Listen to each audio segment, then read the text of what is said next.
Friends, मेरा नाम है आदित्य शर्मा और मैंने अगर अपना सेल्फ इंट्रोडक्शन दूँ तो मैंने एसएससी सीजीएल 2023 में और इंडिया रैंक 355 अचीव करी थी और मैं करंटली वर्किंग हूँ as an income tax inspector in Delhi. तो मैं आज आपको प्रीपोजिशन पढ़ाने वाला हूँ। तो सबसे पहले कॉन्सेप्ट ऑफ प्रीपोजिशन से शुरुआत करेंगे। ओके, तो सबसे पहले मैं कॉन्सेप्ट बताना चाहता हूँ आपको। What the concept of preposition. तो अगर प्रीपोजिशन को देखें तो ये दो सब वर्ड से मिलके बना हुआ है।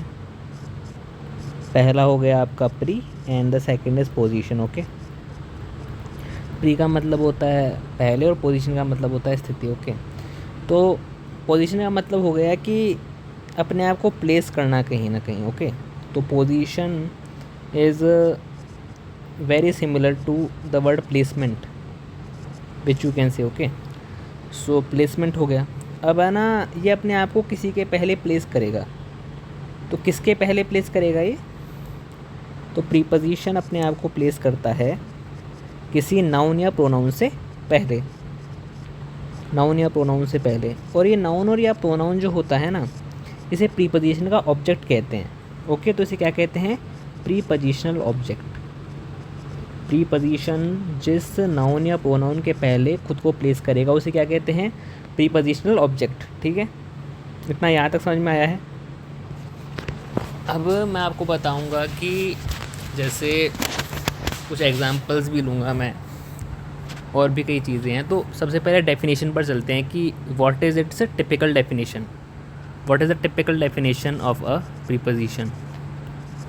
Typical bread and butter definition जो कि लिखी जाती है जनरली बुक्स में, और मैं समझाऊंगा कि मतलब क्या है इसका। I will explain it. तो रटी नहीं है, सीधे लिखता हूँ, समझिए। Preposition is a word. Preposition is a word. A word लिखा है तो फिर विच लिखना पड़ेगा मुझे। विच क्यों लिखना पड़ा? क्योंकि मैंने जो वर्ड नाउन है ना यहाँ पर, ये जेनरिक नाउन है। जेनरिक दो तरह के नाउन्स होते हैं ना, जैसे अब मैं कुछ टेक्निकलिटीज़ में घुसता हूँ। नाउन भी दो तरह के हो गए।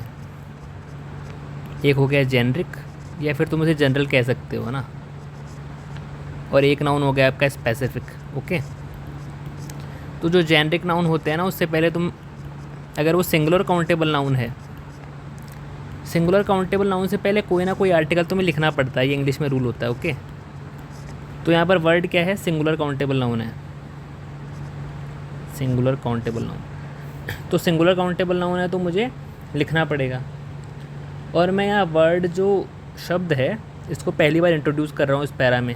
ओके, तो ये क्या हो गया? एक जेनरिक नाउन हो गया, जनरल बात हो गई, तो मैं लिखूँगा। ओके, पर जब मैं बाद में वर्ड को लिखूँगा, क्योंकि मैंने पहले इंट्रोड्यूस कर दिया है, तो फिर वो क्या बन जाएगा? Specific noun. और स्पेसिफिक नाउन से पहले क्या लिखना होता है? द स्पेसिफाई कर देता है किसी नाउन को। तो यहाँ पर प्रीपोजिशन इज़ अ वर्ड लिखा है। ठीक है, विच प्लेसेस इटसेल्फ, क्या कहा मैंने? Places itself before a noun और pronoun and establishes a relation, या फिर रिलेशनशिप भी लिख सकते थे। Establishes a relation between okay, between establishes a relation between noun और pronoun and other words of the sentence. Okay, तो यहाँ तक तो समझ में आ गया था, क्योंकि मैंने पहले एक्सप्लेन कर दिया था कि प्रीपोजिशन एक ऐसा वर्ड है जो किसी नाउन या प्रोनाउन के पहले अपने आप को प्लेस कर देता है। अब जो लेटर जो चीज़ है जो बाद में लिखी है, उसको मैं एक एग्जांपल से एक्सप्लेन करना चाहूँगा। तो let me right an example for you. तो एग्जांपल लिखते हैं। ओके, तो सबसे पहले मैं थर्ड क्लास वाला एग्जांपल लेता हूँ, जहाँ से हम सीखते हैं इंग्लिश को। थर्ड क्लास या फिर इवन फर्स्ट क्लास भी तुम कह सकते हो। तो मैंने लिखा the cat is under the table. ठीक है, the cat is under the table. तो अंडर एक प्रीपोजिशन होता है, ये सबको पता है, अंडर इज़ अ प्रीपोजिशन। और प्रीपोजिशन ने मुझसे कहा कि मैं अपने आप को किसी नाउन या प्रोनाउन से पहले प्लेस करूँगा। तो टेबल यहाँ नाउन था, अंडर ने उसके पहले अपने आप को प्लेस कर दिया। अब मैंने ये कहा था कि other words of the sentence, तो यहाँ पर अदर वर्ड्स कौन कौन से हैं, कैट है और इज़ है। इज़ यहाँ पर लिंकिंग वर्ब हो गया। ओके, तो मैं कैट की बात कर लेता हूँ। Cat is the other word. Okay, तो कैट वैसे एक नाउन है, कॉमन नाउन है। अब ये कॉमन नाउन क्यों है? कॉमन नाउन इसलिए है ना क्योंकि ये किसी का कॉमन नाम है। दुनिया में करोड़ों बिल्लियाँ हैं। अब कुछ हो सकता है कि जैसे मान लो कि दुनिया में हज़ारों इंसान हैं ना, अब इंसानों के बहुत से नाम हैं। किसी का नाम आदित्य है, किसी का नाम नीरज है, किसी का नाम सौरभ है, बट हर किसी इंसान को मैं इंसान कह सकता हूँ क्या? हर किसी व्यक्ति को मैं इंसान कह सकता हूँ? तो ये कॉमन नाम हो गया ना।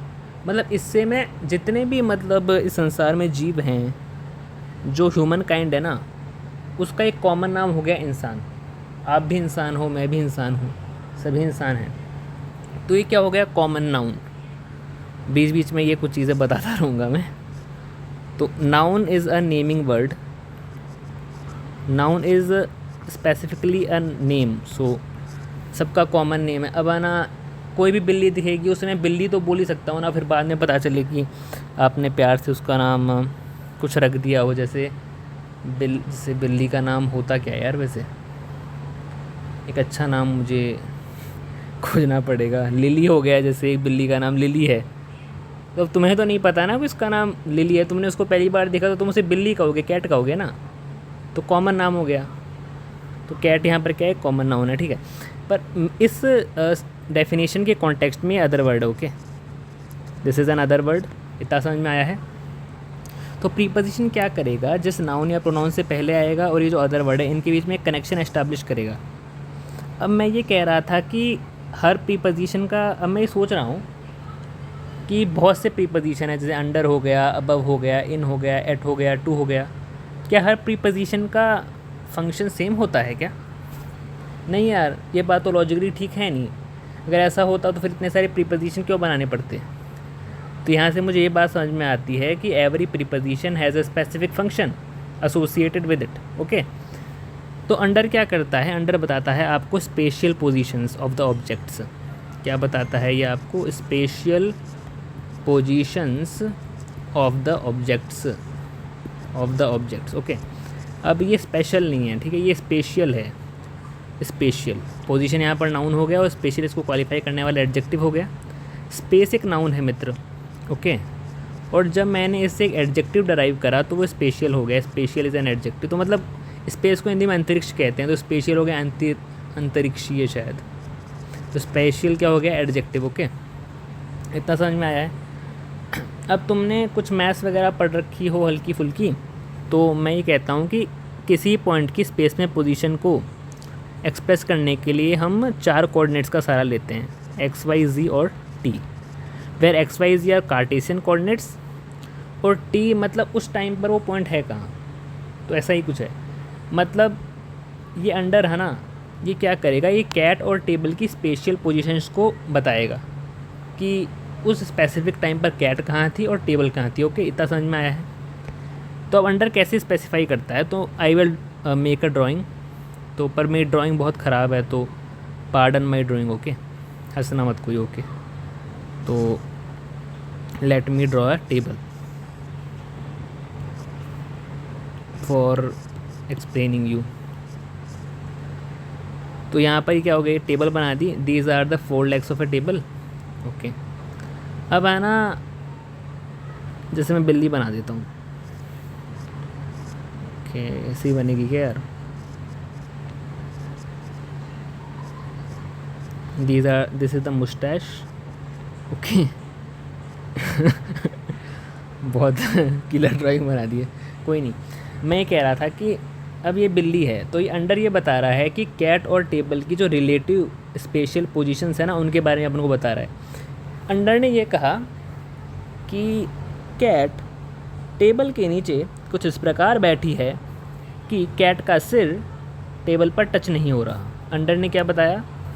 कैट का जो सिर है ना वो मतलब टेबल पर टच नहीं हो रहा है, कुछ इस प्रकार बैठी है। तो अंडर ने क्या बताया, कैट और जो टेबल था ये कैट हो गया and this is table. Cat और टेबल की जो रिलेटिव पोजीशंस हैं स्पेस में वो किस प्रकार हैं कि कैट और टेबल, कैट का जो सिर है वो टेबल पर टच नहीं हो रहा। ओके, तो फिर अपन आगे पढ़ना शुरू करते हैं। ओके, तो ये हो गया। ओके, तो ये कुछ प्रीपोजिशन का कॉन्सेप्ट होता है। तो मुझे लगता है कि शायद मैंने प्रीपोजिशन का कॉन्सेप्ट आपको समझा दिया है, और भी वीडियोस आती ही रहेंगी इस पर। तो आई होप कि ये वीडियो आपको अच्छा लगा हो। कोशिश करूँगा कि जैसे टाइम मिलेगा I will make more videos as well. तो ओके, गुड बाय।